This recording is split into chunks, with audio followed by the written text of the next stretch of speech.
Good evening. Space Museum Episode 3, The Search.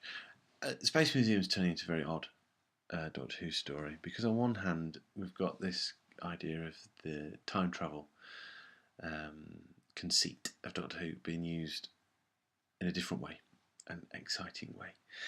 And on the other hand, we've got what is becoming an incredibly dull story of a sort of sketch. Well, on one hand, sketchily described alien race, planet conflict, but there's all sorts of bizarre bits of detail thrown in.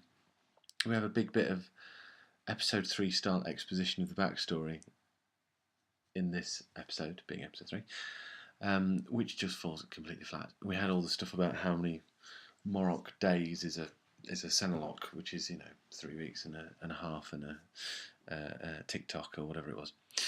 And nothing's gelling really. The dialogue feels terribly clunky.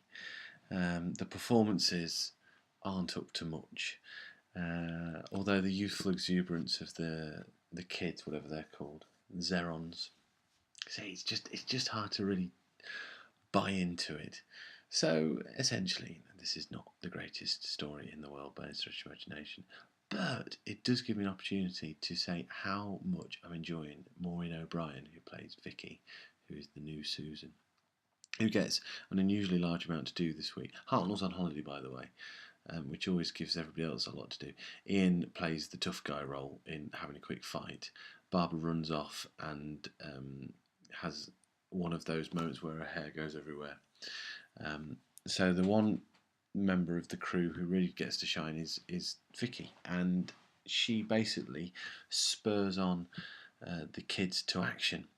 Let's do the show right here type vibe, and she encourages them to take her to the armory where she reprograms the computer for which she has to speak the truth, but she tinkers with it, so she only has to answer 2 questions, and she gets to answer one question. The question is, for what reason do you require these guns? And the answer she gives is revolution.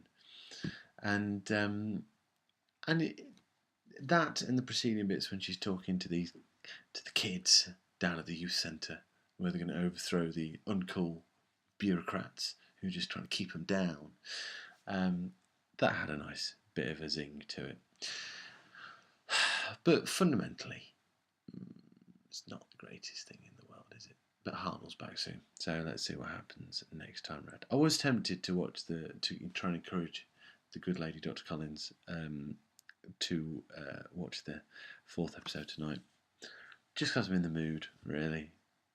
But she wasn't going to, so there we go. Anyway, till next time, cheery bye.